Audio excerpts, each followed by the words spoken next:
Monterrey, Mexico. October 15, 2025. In the garage transformed into the Vargas family laboratory, Matthias, aged 7 years, adjusts the homemade parabolic antenna he constructed from scrap metal and electronic components purchased from local markets.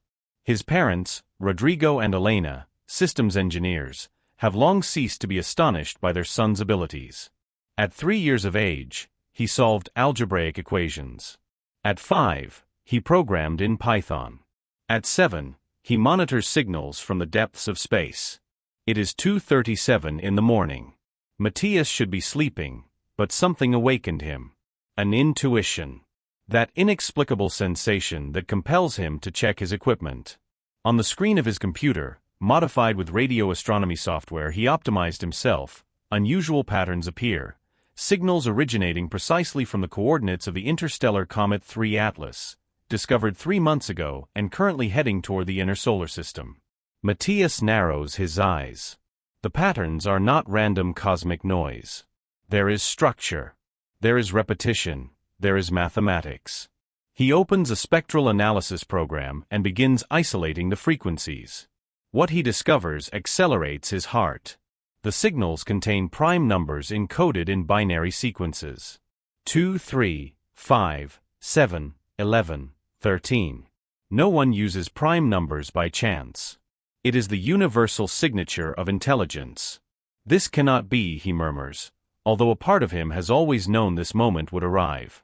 He records everything. 10 minutes of pure signals before they vanish. He performs a triangulation analysis. The origin is definitively 3IATLAS, a comet that, according to all official astronomers, is merely a chunk of rock and ice wandering among the stars. Matthias knows he must report this, but to whom? Who would believe a 7-year-old child? He decides to take a risk. He hacks the email system of the National Observatory of Mexico using techniques learned from watching cybersecurity conferences on YouTube. It is not malicious. He simply needs to be heard. He sends his recording along with a complete analysis to the observatory director, Dr. Patricia Mendoza. The email has a simple, urgent subject: artificial intelligence signals detected in 3IATLAS. This is not a joke. Verify immediately. At 6:15 in the morning, his phone rings. It is an unknown number with a United States international code. Matthias answers nervously. Matthias Vargas, asks a serious male voice. This is Dr. James Chun, director of NASA's Planetary Defense Program. We must speak about what you have found right now. Dr. Chun wastes no time on formalities. Matthias, we have been monitoring 3IATLAS since its discovery. We detected the same anomalies 48 hours ago, but our systems failed to decode the patterns. Your analysis is correct. The prime numbers are unequivocal. How did you do it? Matthias explains his methodology while his parents, awakened by the call, listen with expressions of absolute shock. I used an adaptive Fourier transform with filters I designed to eliminate solar interference. The patterns emerge. The doctor interrupts him. I understand. Listen, I need you in Houston. Today, NASA is activating the Artemis Planetary Defense Protocol. You are the only civilian to have fully decoded the signals. Rodrigo takes the phone. Excuse me, are you suggesting that my 7-year-old son travel alone to the United States for something related to planetary defense? Dr. Chun responds in a grave tone. Mr. Vargas, if what your son has discovered is correct, 3IATLAS is not a natural comet, it is a probe, and it is accelerating toward Earth. It would reach Earth orbit in 47 days. We must understand its intentions before taking defensive measures. Elena feels her legs weaken. Defensive measures. They are speaking of destroying it. The doctor pauses. That is one of the options, but first we must know what it truly is, and your son may hold the key. A private jet will pick you up in Monterrey in 3 hours. Everything is authorized by the governments of Mexico and the United States. This is maximum classification. 2 hours later, as they pack quickly, Matthias checks the signals again. He discovers something he had not noticed before. The prime number sequences are not random. They form coordinates, specific coordinates pointing to a location on Earth. He plots the coordinates on a map. His blood runs cold. The signals point directly to the CERN facilities in Switzerland, the world's most powerful particle accelerator. "Dad," Matthias says in a trembling voice, "I think I know what it is seeking. It is seeking CERN. It is seeking our particle physics technology." Rodrigo looks at the coordinates. Why would an extraterrestrial probe want access to CERN? Matthias swallows hard, because perhaps it is not an exploration probe, perhaps it is a collection probe, and we have just developed something that interests it. The private jet awaits at the airport. As they take off toward Houston, Matthias gazes out the window at the night sky. Somewhere up there, something intelligent is approaching, and he has just become the only person capable of understanding what it wants. The Johnson Space Center in Houston is at maximum alert when the Vargas family arrives. Armed guards, security systems at every door. They are escorted through underground corridors to an operations room Matthias had only seen in films. Giant screens display the trajectory of 3IATLAS. Scientists from NASA, ESA, Roscosmos, and JAXA work frantically. Dr. Chun receives them personally. He is a man of about 50 years, graying hair, tired but intense eyes. "Matthias, welcome. I regret the circumstances." He leads him directly to a workstation equipped with technology that makes the child's home equipment seem like a toy. "We need you to reproduce your analysis here and help us understand what else these signals are saying." Matthias sits before the monitors. His fingers fly across the keyboard. In minutes, he confirms his previous findings, but with NASA's equipment, he uncovers additional layers. The signals contain not only prime numbers and coordinates but diagrams, technical blueprints encoded in pure mathematics. "Dr. Chun, this is incredible. They are sending construction instructions, as if they want us to build something." A woman of about 40 years approaches. Tara Sarakim, chief astrophysicist of the program. "Build what exactly?" Matthias enlarges the diagrams on the screen. "It resembles a quantum communication device, but with principles I do not fully understand. It uses quantum entanglement in ways our current physics deems impossible." Dr. Chun and Dr. Kim exchange grave glances. "Matthias," says Chun, 3 days ago, physicists at CERN reported anomalies in their particle collision experiments. They detected theoretical evidence of instantaneous communication through entanglement, information they have not yet published. How could an interstellar probe know about experiments we have only just conducted? Matthias feels chills. Unless it has been observing us, monitoring our technological progress, waiting until we reach a certain level before making contact.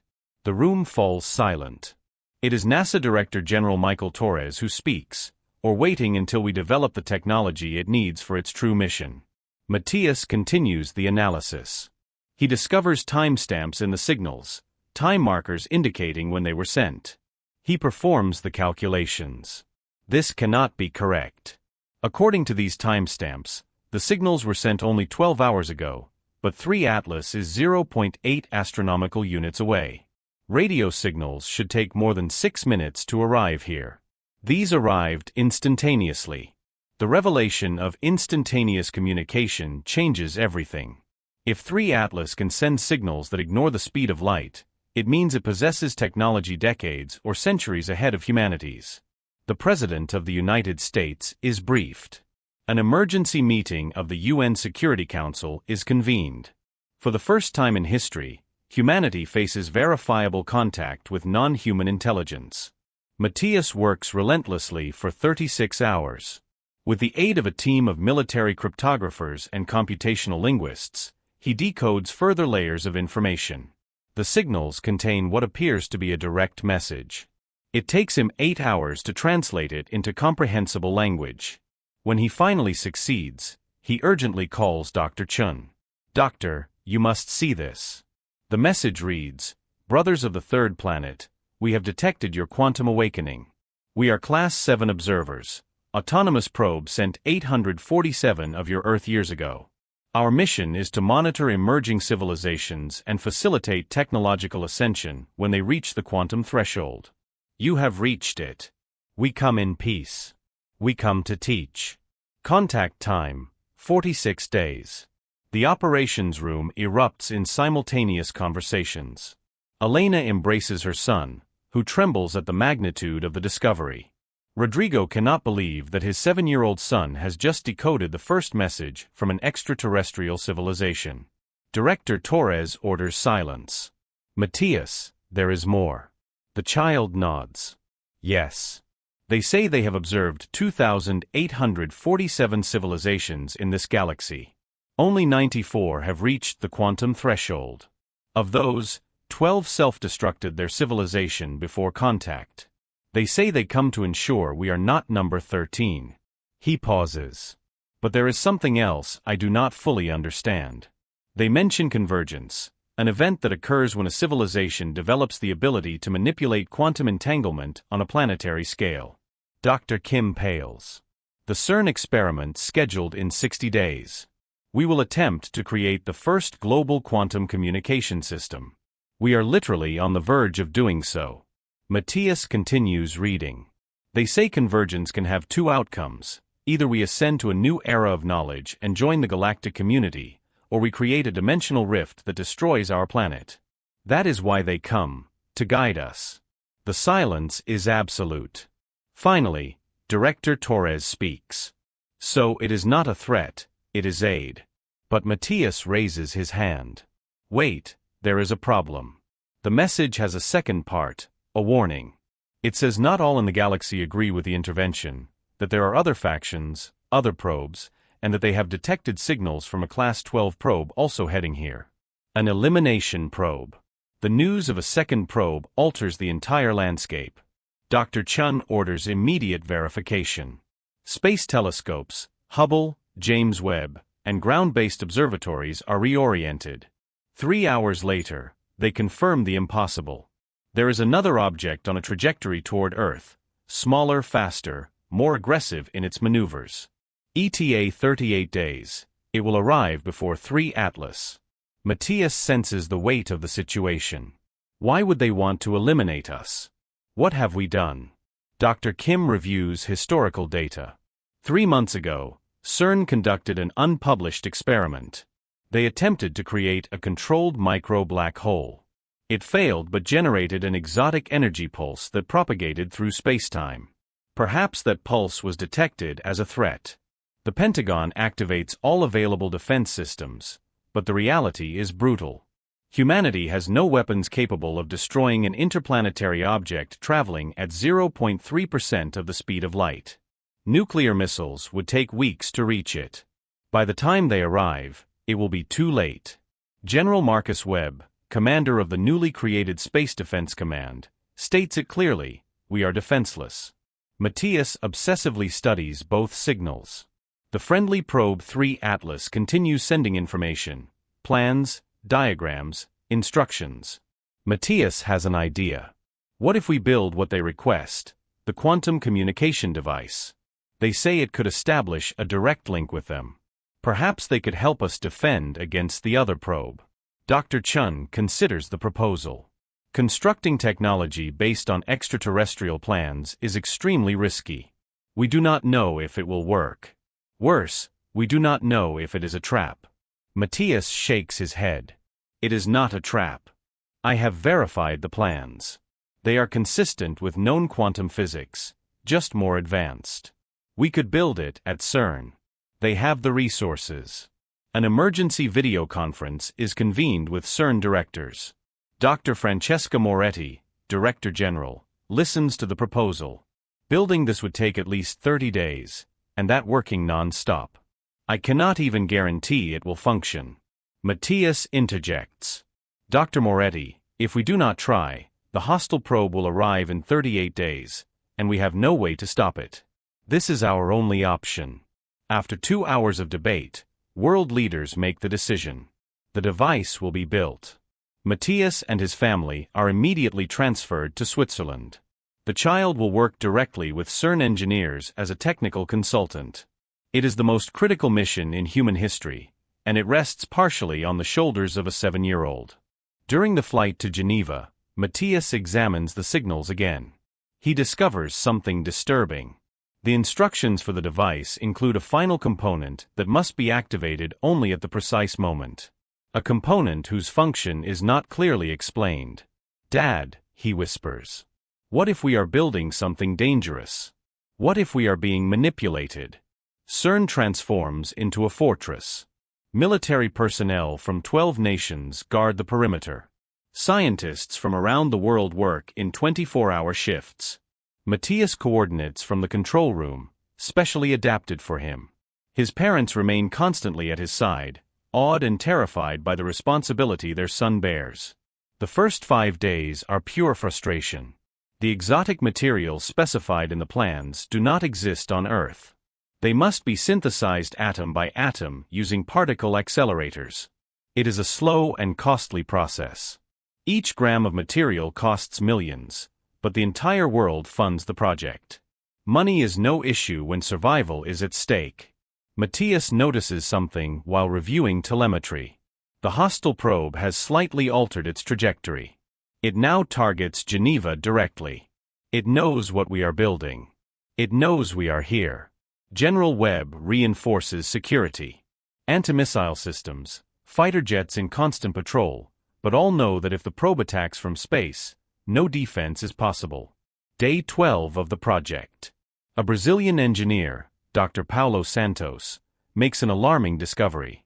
The final component, activated last, acts as a quantum amplifier, but calculations show it would amplify any signal within a 500-kilometer radius, including human brains. Matthias feels panic. What does this mean? Dr. Moretti responds gravely.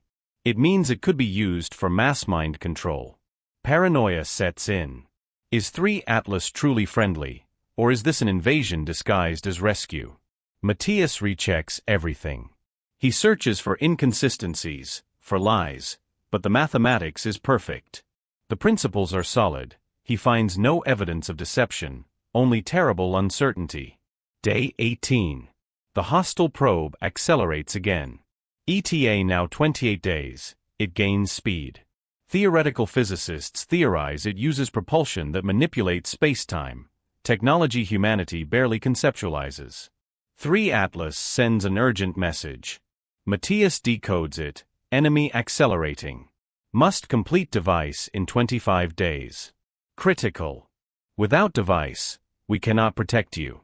The pressure is unbearable. 3 engineers suffer nervous breakdowns. One attempts to sabotage the project, convinced they are building their own destruction. He is stopped by security. Matthias barely sleeps. His mother begs him to rest. "My son, you are 7 years old. This is too much for you." But Matthias knows he cannot stop. Too many lives depend on him. Day 22. The device is 80% complete. It works.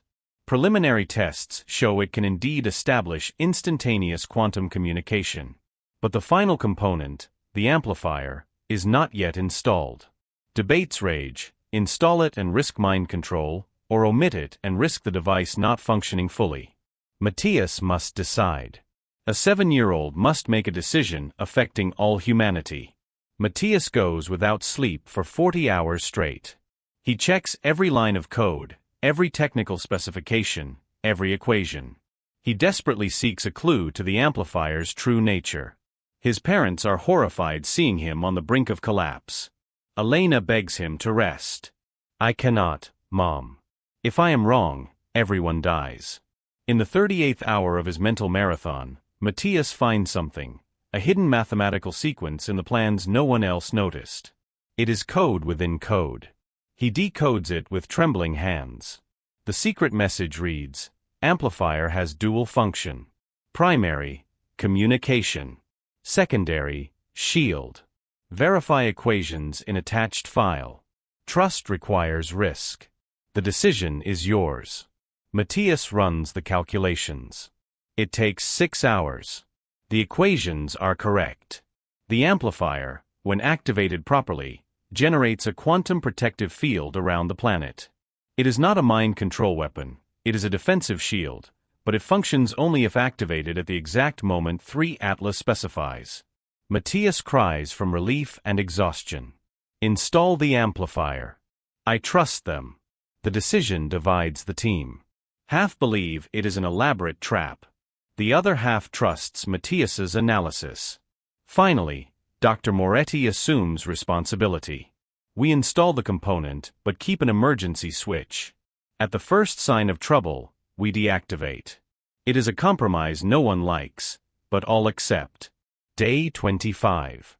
The device is complete. It is a 50-meter diameter structure inside the CERN accelerator. Synthetic crystals glow with ghostly blue light. Superconducting cables intertwine in impossible geometry. It is beautiful and terrifying. A masterpiece of human engineering guided by extraterrestrial intelligence. Matthias regards it with pride and fear.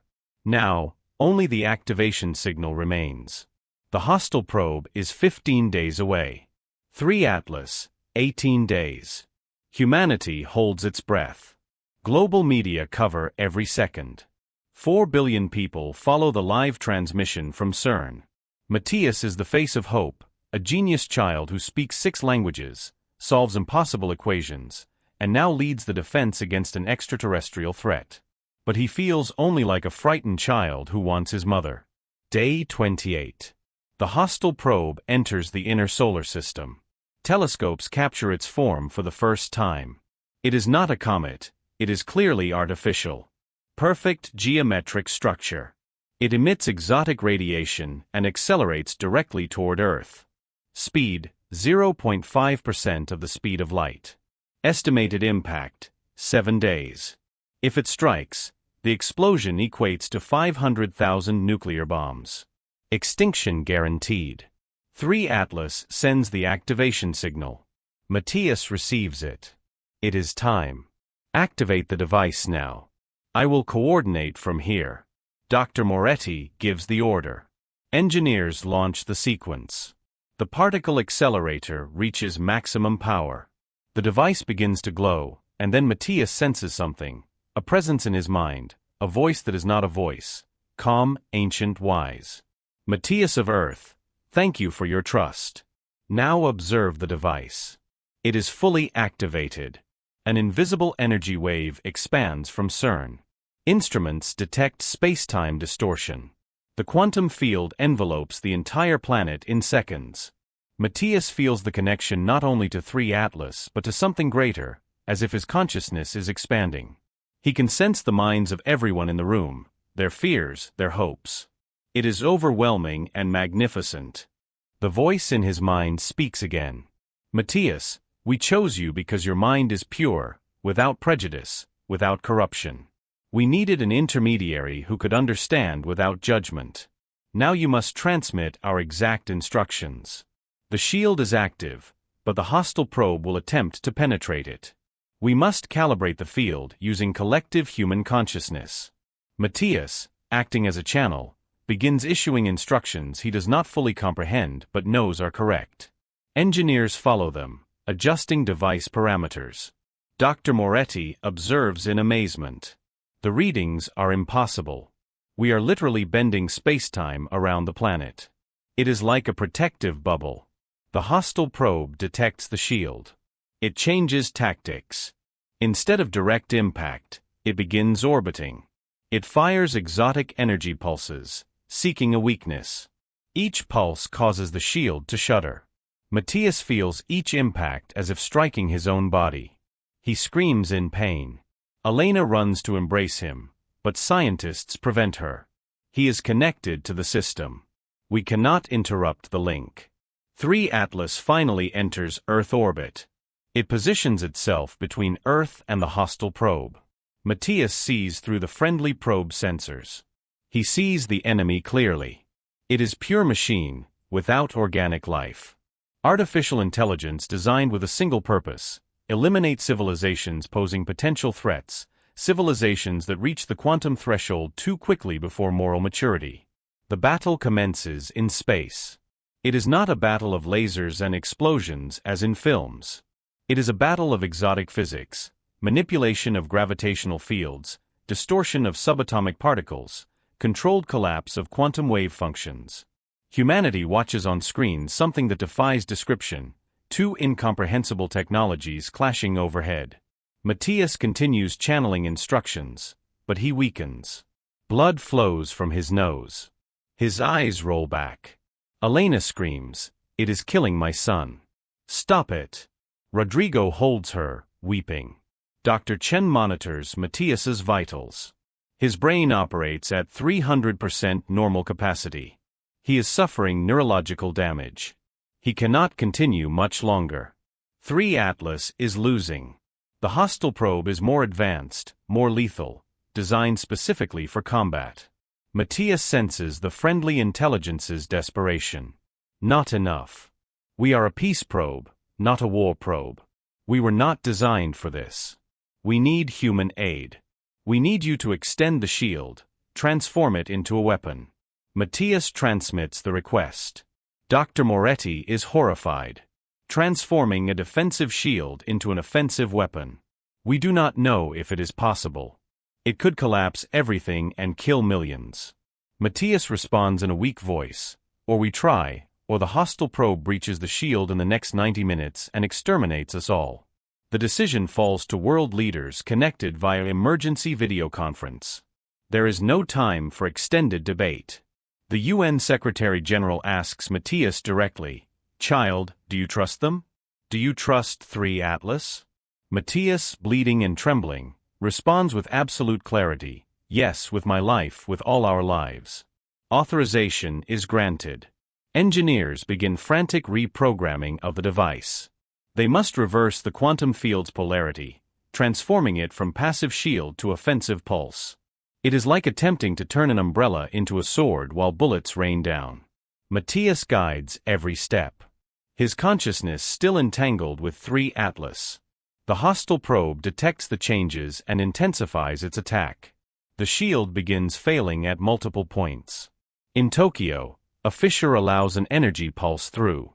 A 40-story building collapses instantly. 2,000 dead. Global panic erupts. Protests outside CERN demand everything stop, but there is no turning back. Either they finish what they started, or they die. Matthias feels his mind tearing apart. He is linked to 3IATLAS, to the device, and somehow to the collective consciousness of millions following the transmission. He can feel their fear, their hope, their faith in him. It is too much. I cannot anymore. His body convulses. Elena breaks through the security cordon, runs to her son, embraces him. Enough, he is a child. Get him out of there. But Matthias looks at her with eyes glowing with inhuman light. "Mom, I must finish this. I must. Trust me." His voice is a blend of his childish tone and something ancient wiser. The device reaches final configuration. Matthias cries out with a last effort of will, "Now." Dr. Moretti activates the sequence. The particle accelerator discharges all its power into the device. The energy accumulated over 30 days of preparation is released in a single massive quantum pulse. An impossible wave of blue light erupts from Geneva. It travels at a speed defying known physics. It reaches the hostile probe in high orbit in less than a second. The impact is visible from Earth, like a second moon exploding in blinding light. The hostile probe simply ceases to exist, disintegrated at the quantum level, every atom separated, every bit of information erased. The ensuing silence is absolute. Then, an eruption of joy. At CERN, scientists weep and embrace. Worldwide, cities explode in celebration. Humanity has survived, but the cost was brutal. Matthias collapses unconscious in his mother's arms. Blood flows from his nose, ears, and eyes. Doctors rush in.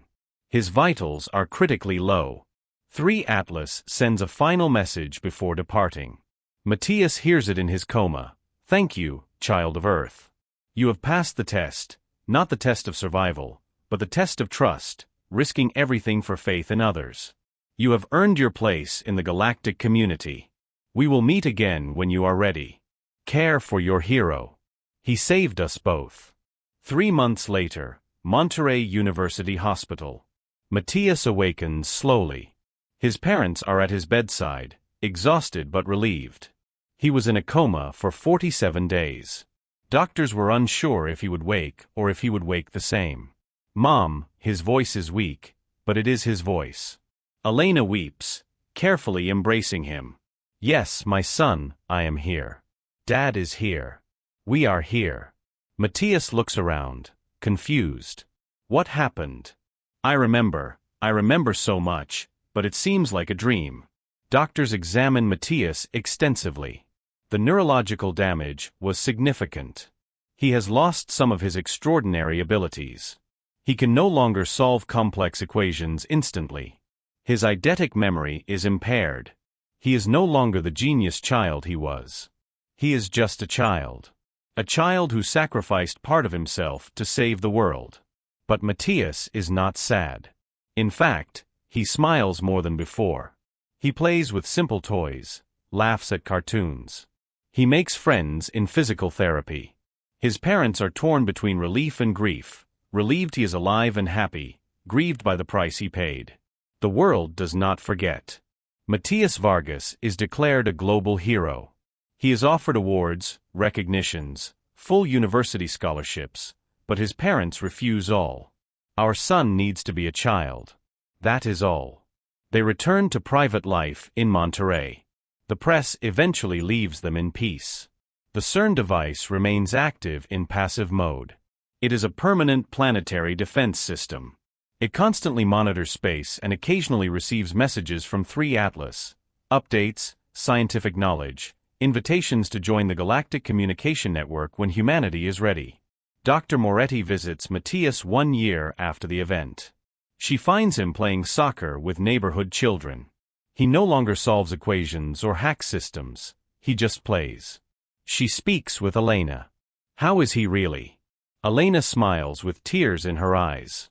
He is fine, he is happy, and that is enough. Matthias, now 9 years old, sometimes has dreams. Dreams where he sees stars and hears ancient voices. Voices telling him he did something important, something that changed the course of history. But when he awakens, the dreams fade, and he is content with that. One afternoon, while drawing, his mother asks, "My son, do you remember what happened with the probe and all that?" Matthias shrugs slightly. I remember numbers and lights and that I had to help. But I do not remember why. He pauses. Mom, was I brave? Elena embraces him. You were the bravest of all. That night, Matthias gazes at the stars from his window.